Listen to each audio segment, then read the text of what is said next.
Hei, täällä Espokoira ja mua on matkittu ja mä nyt kerron miten ja joo, siis se on ihan kauheeta.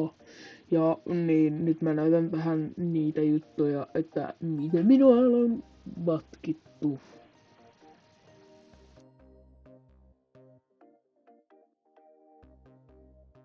Tässä esimerkiksi näette, että tämä tossa on ihan järkevästi minun tuo Jesper Koiramilla on punaiset silmät ja niin se ei oo tosi niinku kiva, että niinku toi on pöllinyt noin. Niinku mä vasta aloitin tän ja keksisin ton ihan ite, niin mä en tajua ollenkaan.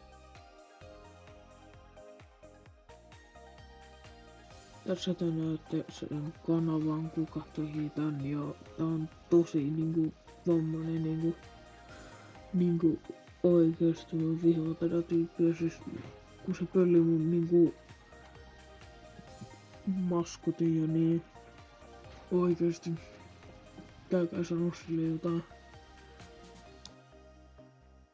Ja niinku tää tyyppi on ihan vitsin huono piirtäjä, niinku kato, niinku mä piirsin eka kertaa nyt Jespen tähän, niin tässä on niinku Jespe nyt tän ekaa kertaa piirrettynä sun niinku oikeesti, tää on mun paras piirustus.